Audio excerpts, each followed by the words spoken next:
please, yes. We just need one extra chair right here. And if I'll scoot this way, we're good. Right, Mom, right here. You sit right here. And then Paige and Jordan can be right there, yes.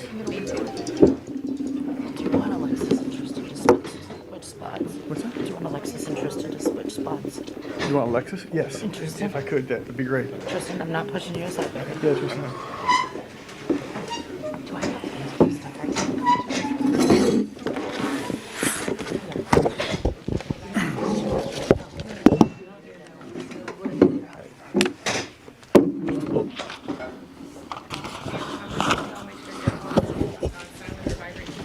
Tristan, you turn my phone off?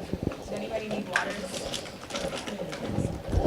I believe everybody good. We're good. We're good. We're ready to go.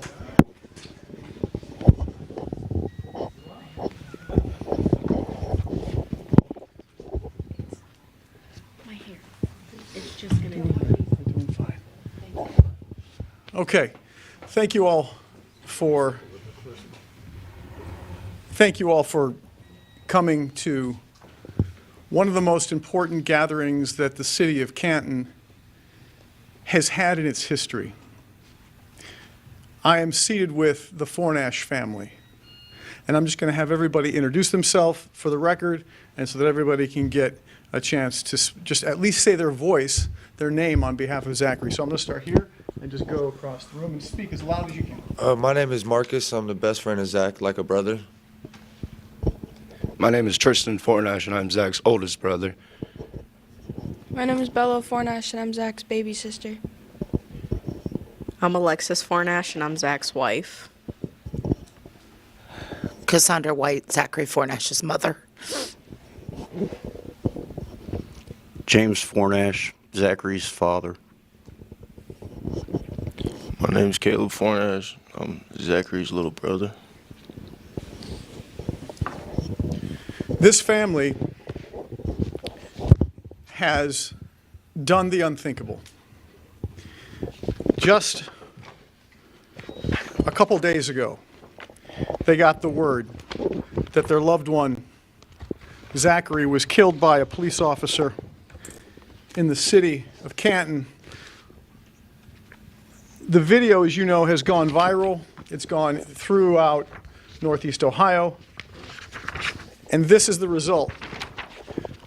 This right here is the result of that bullet.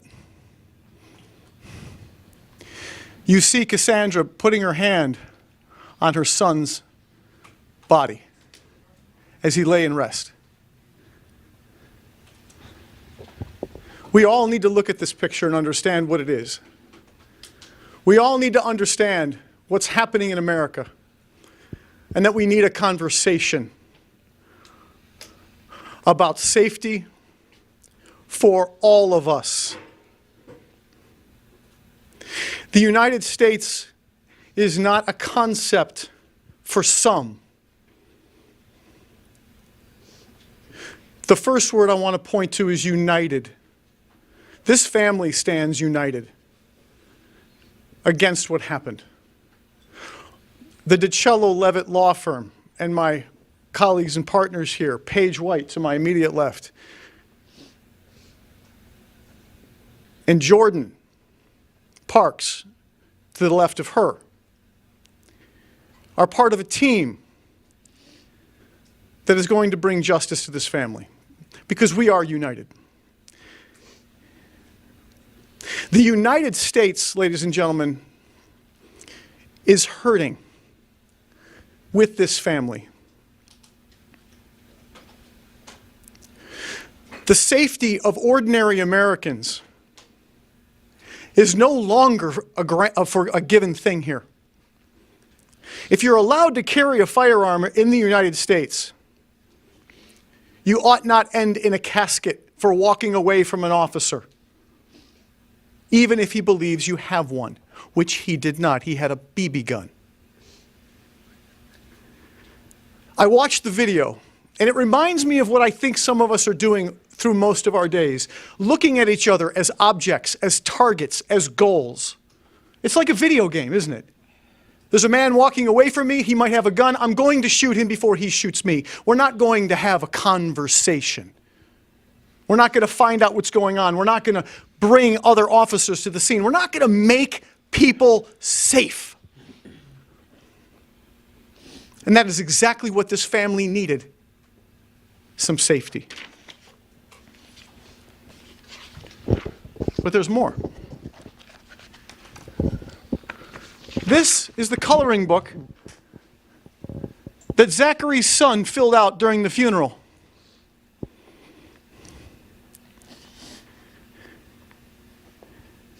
Look at it. This picture will never be looked upon by Zachary because he was walking away and didn't stop. And I know that people are going to say, this is on Zachary because he didn't stop walking. Well, ladies and gentlemen, that is not what the Constitution of the United States says. We are not to be subjected to unreasonable searches, or in this case, seizures. When a body is seized with a bullet, it's got to be because there is a lethal threat. Walking away from an officer and turning to him to respond to him is not a lethal threat.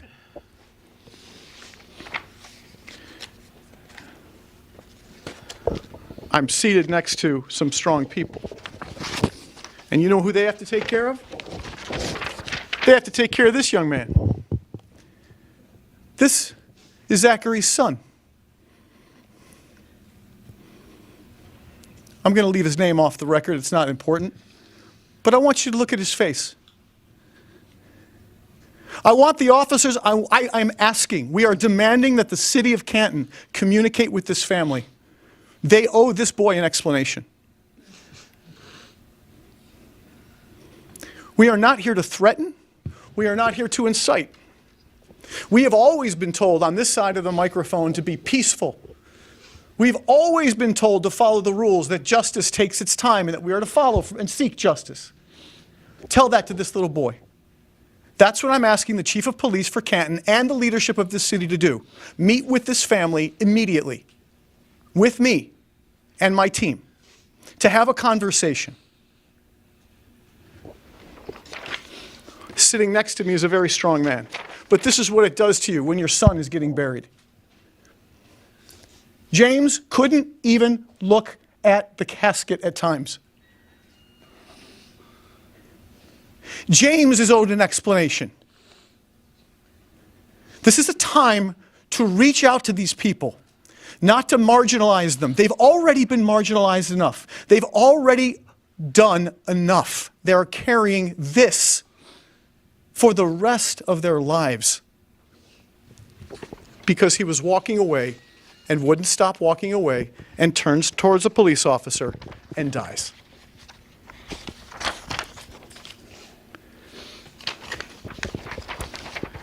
This is brother and sister. Zachary's oldest daughter.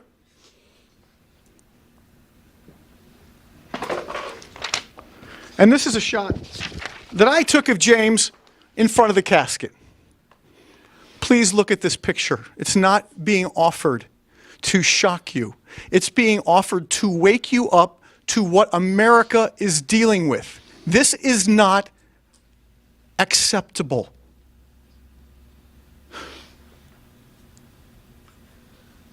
This is not about skin. This is about kin. We are all Americans, members of a country that if we don't wake up and ask for more, if we don't vote for people and put in office people who will protect us, you will be here. You will know someone who's here. You will see this in your lifetime, in your family.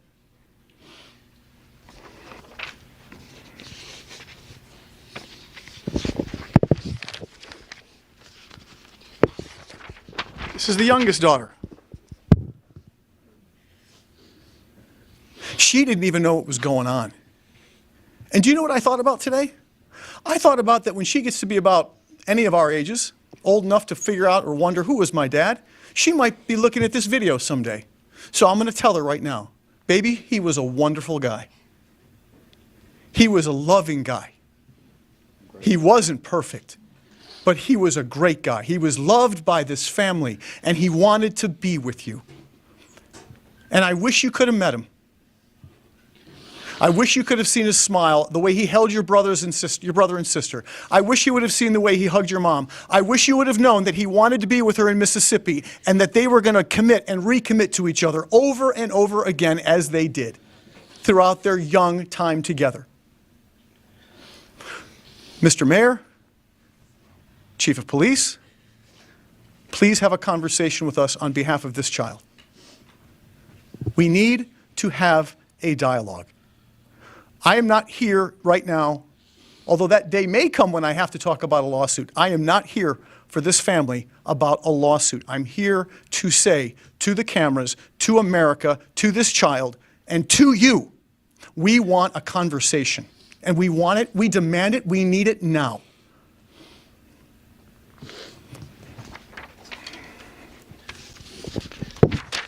This young lady, the oldest daughter, was walking up to the casket, knew what was going on, had a sense, patted her dad on the shoulder to say goodbye. Gave him a what? Popcorn ball. Gave him a popcorn ball. Gave her daddy a popcorn ball. Again, I'm not offering this for sympathy. I'm not offering this to the American people and to this country and to our neighbors here in Northeast Ohio, who I love, and I know this family loves. I'm not offering this to scare you or to shock you or to make you feel something bad. This is what we are dealing with as a country. This child will be in your school without a dad in a year, first grade, without a dad. Who's going to step up? Anybody here in this room? Who's there? Who's going to come to her birthdays? Come on, let me see a hand. Who's going to help her when she goes on her first date or comes back from her first failure? Who's going to be there for her? Like this guy that I represent, Zachary, my client, my friend, wanted to be. This is serious. We have a conversation to have as members of a country that is at war with itself.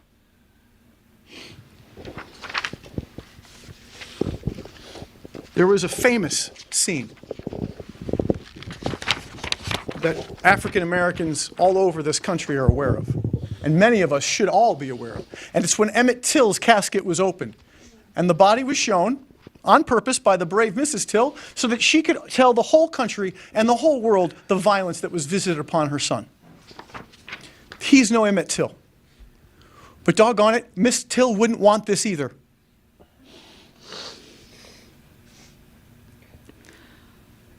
This is about kin. Ladies and gentlemen, we all need to have a conversation. On behalf of this family who is devastated, they're not just asking for me anymore to help. And other families across this country who I work for are not just asking for me to help.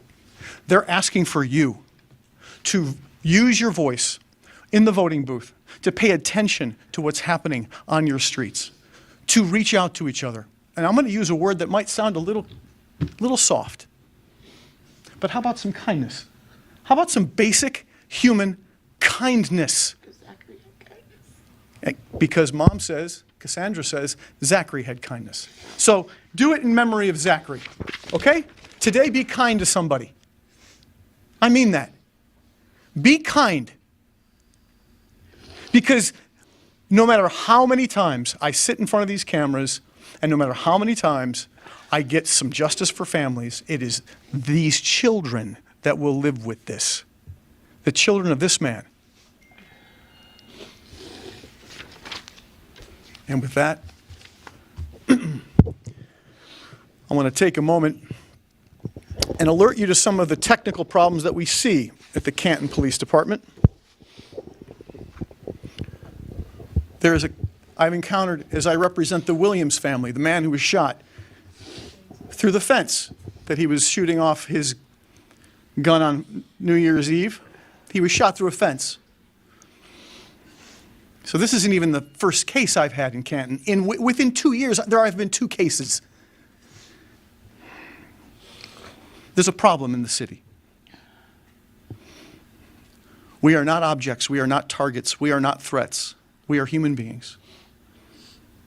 Ordinary Americans who put our pants on one leg at a time, who wanted just to work and love each other and have a future. That's who this family is. I've watched them. I listened to the songs at the funeral. I'm going to drive your truck. Do you know what that song says, the lyrics are? In memory of someone who's died, they're going to drive that person's truck. If there's anything more Northeast Ohio about this family, I don't know what it is. If there's anything more decent about these people that I'm with, I don't know what it is. And that goes for every single family I represent in these tragic situations. So there's a problem. That problem is that human beings are treated as targets and that we Americans who walk the streets of Canton are viewed as threats to the very officers and law enforcement agencies that are there to, quote, protect us. And we get blamed for our own deaths. That's a problem. It's not a problem that needs to stay, though. The city leadership can respond. They need not fear me in this conversation, and they need not fear that I'm going to record it or use it against them. We need a conversation about how to make immediate change, because guess what? Courtrooms take a while, don't they? So let's do something fast and start talking about how this family can get some meaning and some benefit by being residents of this city. Show this family that you care about them. That is their request, and that is their plea to city leadership. The other problem we have with this shooting is that the officer involved took absolutely no chance, no effort, no time to secure the safety of the scene. There was no gun battle, ladies and gentlemen. He was walking, says his brother and friend. There was no gun battle. So we saw the same thing in the Williams case. This can't be an accident. Two events is a pattern. James Williams never even got a knock on the door. He just got 7 bullets fired at him. The first one hit him in the back through a fence. And he died on the living room floor of his house in front of his children. That happened, ladies and gentlemen, that happened in less than 2 calendar years from right now. And so there is a problem where we are viewed as targets and where everyone is a threat that can kill an officer. That training, that notion, that militarism has got to be eradicated from law enforcement and from this city. And the only people that have the power to do that are the leaders of this city.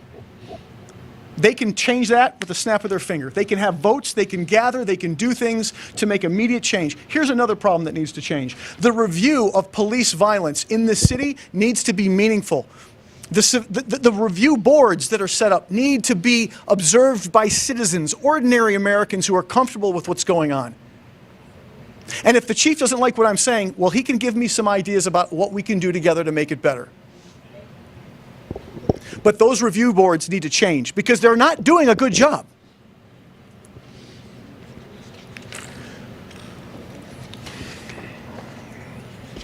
We are not going to lay out all of our demands today. It's not time. It's not appropriate. And I'm not going to lay out the entire case. Have we been investigating? Oh yeah, we have. Have we spoken to witnesses? Yes, we have. Are we going to talk to you about that today? We will not. It's like giving the game plan before the football game. It's foolish. But I want the city to know that we don't want to treat this like a game. And we don't want to treat this like a courtroom fight. If we have to, we will. And the family knows that. But these people need to gather with leadership. Leadership needs to come to us in the spirit of kindness. And I'm going to close with this. Every face that I see in this room today, every one of you, and I'm going to make sure I see every one of you, has value. Each one of you have something called dignity.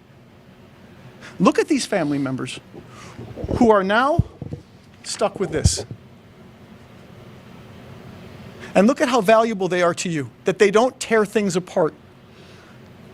Look at how valuable they are, that they're still going to go to work and deliver the goods and services that you need.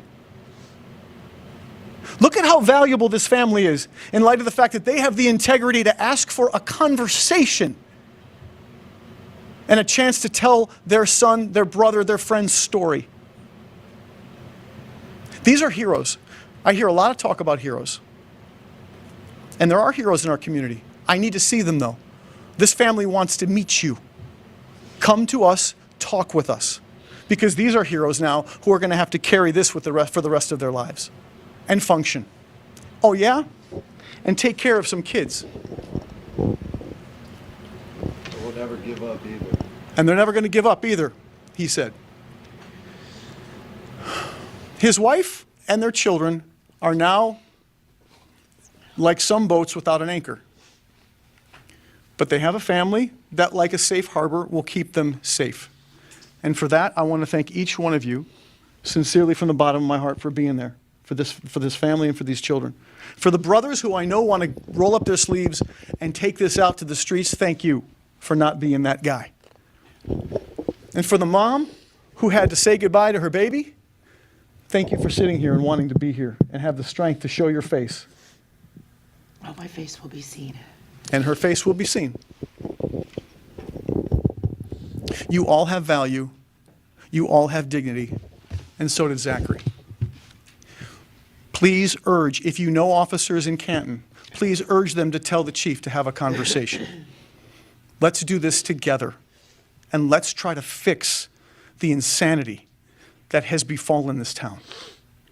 Thank you. I'll take questions now.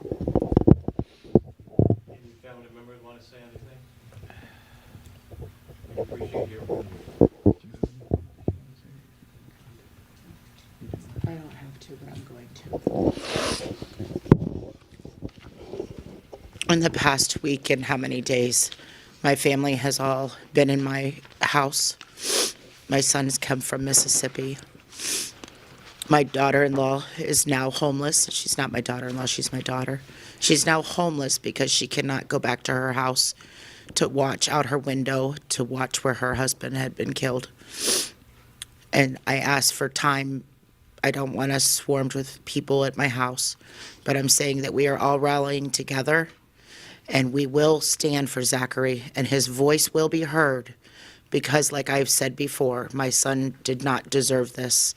My son deserved for the situation to be de-escalated, and it was not de-escalated. It was escalated to the point to what has led us here today. And we thank everybody from the bottom of our heart that's been here from this community, the DiCello firm. And that's it. James, did you have any words you wanted to say? No? Any of the brothers want to say anything? Go ahead, bro. Just the accent off of my friend here finished with. My grandfather was a cop, and he was an amazing cop. And I know that there are good cops out there. So Canton Police Department, please talk to your chief. Make him talk to us. Please. Well said. Did you want to say something about your brother? Did you want to say something about your husband?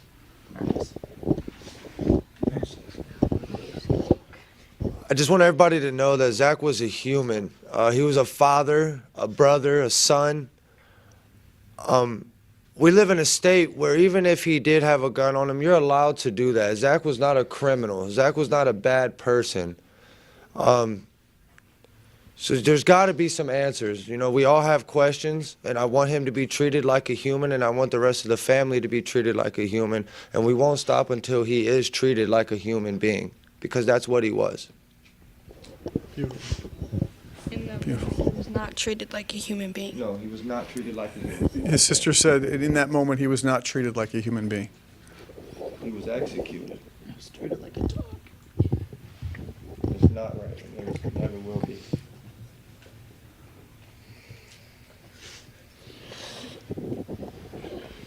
Yes. Some people weren't there at the funeral, and I don't know if Alexis and them caught it. But one of the hardest things that, because I'm Alexis' side of family, we took is when my daughter walked up with his son in her arms to the casket, and that little boy said, Daddy, wake up. Daddy, wake up. Open your eyes. What are you going to tell that child? What are you going to tell that child? Thank you for that. That was very brave. And you are the I'm Alexis' grandmom. Yeah. So, just to frame this again, I don't know how to not be emotional at a time like this. I'm supposed to be, calm, cool, collected, whatever. But yeah, when a child's calling for their dad to wake up, we have to wake up as a community. Thank you for that. One other question, Mr. DiCello. Yes, sir. As an attorney, you know, and I don't want to sound insensitive, but as an attorney, you know that if the police met with this family, it was almost a tacit approval that they did something wrong. I assert that they probably believe they did not. Your response to that? Well, I happen to know that right now that the police department for the city of Canton is surrounded by lawyers and a union, and they meet and you don't get to see it. And I suppose that if they wanted to meet with us in a way that no one needed to know about, and we needed to have a confidential meeting, we could arrange that with officers of this town without any problem, first of all. To the extent that meeting with another human being is an acknowledgement that something wrong has happened, is a good start. That doesn't mean somebody has to write a check to look someone else in the eye, right? And say, I see you, and there was a problem here. Let's talk about how to fix it in the name of your loved one. Compassion. Compassion. There's the word. Sympathy. Sympathy. Here's a word from the sister. His friend says compassion. Empathy from the room in the back. Empathy. Matter. We are, there are people who have made it their political and I think even personal goals to berate each other and to beat each other up and to see who's more powerful and who has more money and who has more stuff. This family just needs this community's leadership to embrace them. And so does the Williams family, by the way. And so does Jalen Walker's family, by the way. Oh, and so does, and I could keep doing this, we could be here literally until the lights are turned out. Because having a conversation with someone, I'll answer it better this way. The minute we can't have conversations, it's over. It's over. It's just going to be fighting in the streets. These folks won't take it. Ordinary Americans will not take lawyers settling cases or winning trials as the answer. They need to communicate. We need to lean into this problem together, truly. Yes. Sir, Robert Wang with the Canton Repository. Hey, Robert.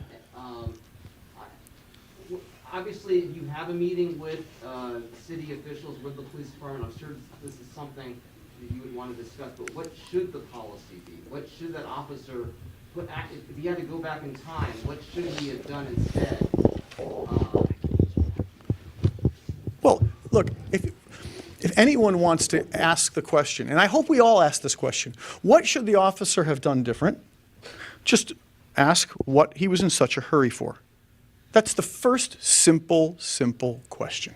There was no gun battle. There was no reports of anybody being shot. There was no reports of anybody being killed. There was no reports of anybody being anything other than concerned that a man was brandishing. That was the word, brandishing, some kind of handgun.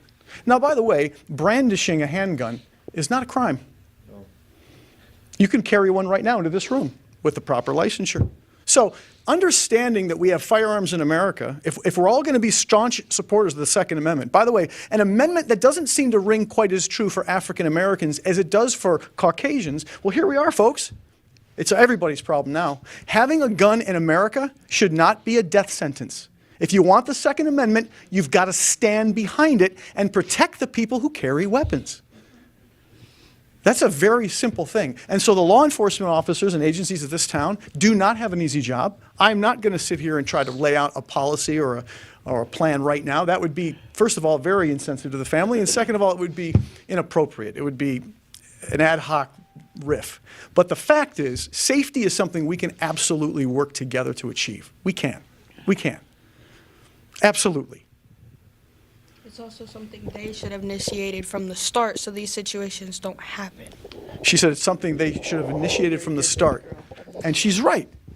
What could they have done? Start the engagement with a sense of finding out what's wrong rather than a sense of figuring out who you need to kill or who's targeted or who's going to be targeted or who needs to be targeted. This is not yet a civil war.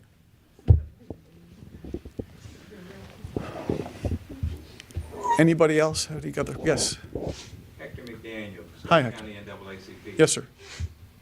Again, I extend my condolences to the family and welcome an opportunity. I am a leader in this community and welcome the opportunity to collaborate and talk about police reform for Stark County. Thank you, Hector. And as the president of the NAACP here, that leadership is absolutely what Thurgood Marshall and everybody else who stands behind this issue needs. Local chapters of well-intended social interest groups need to come to this table with us. This is our problem. We will have a conversation later about courtrooms and trials, and your cameras will be there if we have to take these people to court. But I'm telling you today, our message is very, very simple. Just reach out, let's have a conversation, and figure out how to make some meaning out of this nightmare together. Thank you for being willing to do that.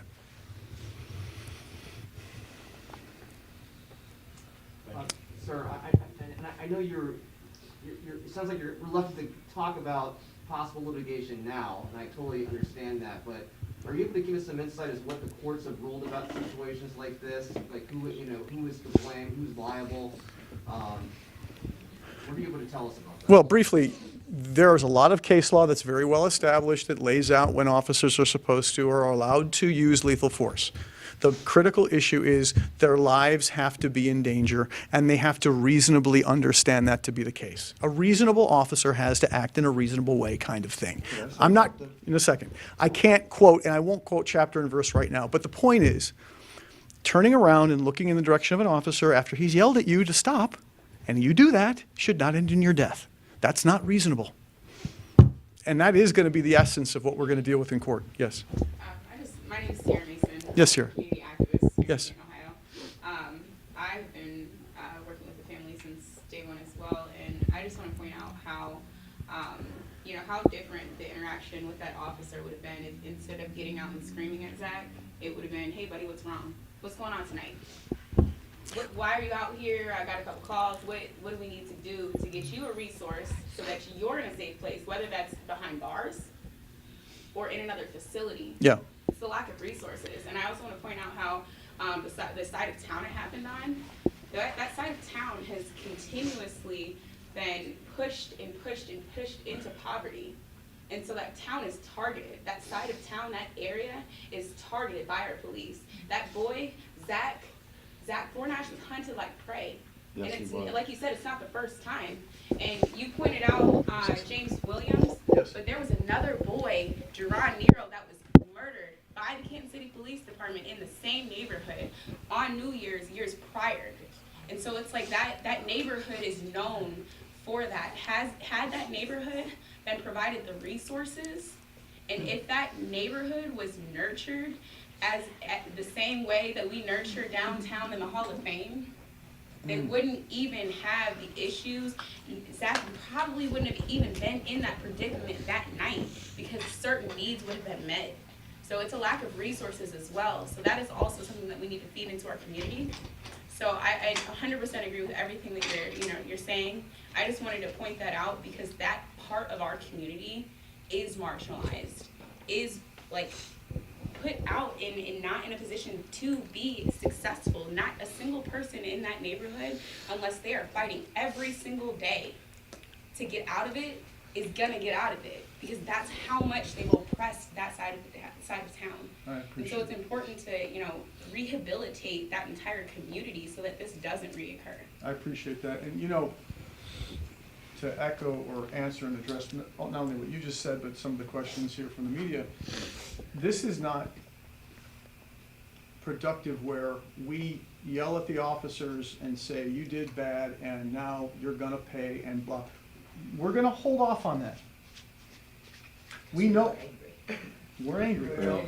And yet, we also believe very, very strongly that they are wrong for what they've done to the community and to this family. So kindness is not to be excused for weakness, right? Kindness is not to be excused for being soft. But what we have to do right now is lean into a conversation. That community can be changed through leadership's initiatives. They're right here for us, they're right now. And they say to you that they're there to protect and serve you. Let's see. Yes. My name is Vicki Prunny. I work with Ohio Families Unite Against Police Brutality. And it's an organization that's run by and for the families of victims.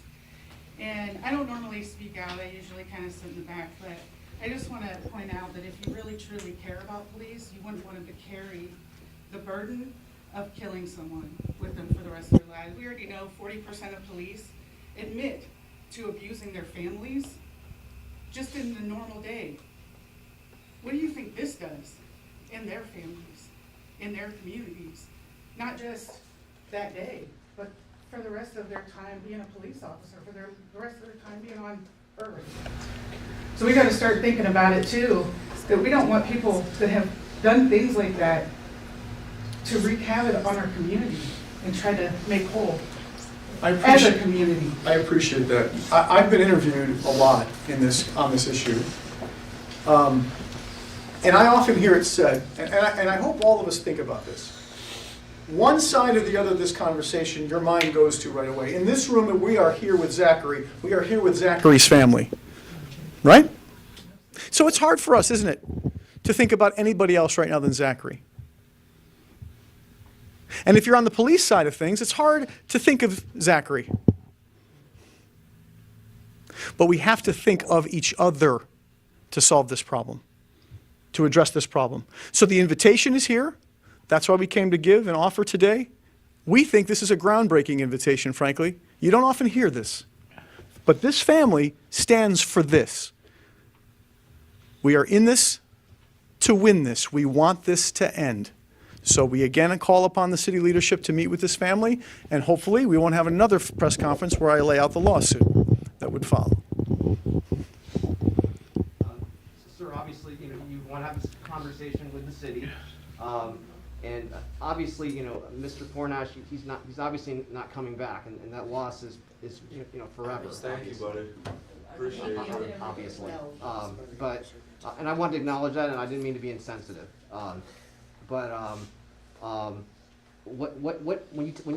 If you get a meeting with the city, what would you tell them? Obviously, you want to change in policy. What would you tell them that needs to happen? What would you tell them if it was your son or your brother? And we're just going to leave it at that, please. So to his point, the conversation that we're going to have, we'll reserve our comments for. The need for this family to be respected and seen and heard is undeniable. No explanation necessary, right? Anything else? Anybody else? Any other questions? Justice for Zach Fornash. Justice for Zach.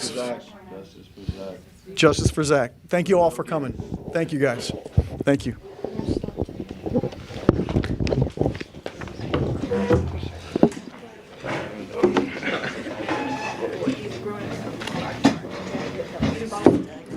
Hey, Bobby. How you doing, bud? Good to see you, now. As always. Stop meeting like this. No doubt. Caleb didn't mean it. If you were. With respect to the James Williams wrongful death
job is to make sure that you have a safe place to express your feelings, to make sure that you get connected to resources. A lot of times these situations perpetuate themselves over and over because people don't deal with the feelings and the trauma that they experience. So I want you to know that we are here to connect you with those resources. We are, whether it's counseling, whether it's a support group, whether it's utility assistance, this family is going to be traumatized by this event. And we want to make sure that we surround not only the family, but you all as well, because it's a community. And like he was talking about, it takes a village. So this is the village, but we need to make sure that we're doing our part to get the healing that we need so that we don't perpetuate violence. We don't perpetuate the poverty. We don't perpetuate the crime, because that's somebody else's family member as well. So we are here to connect you to those resources, and I just want you to be aware, okay? No, I can get it for you. Yeah, see if you can get it.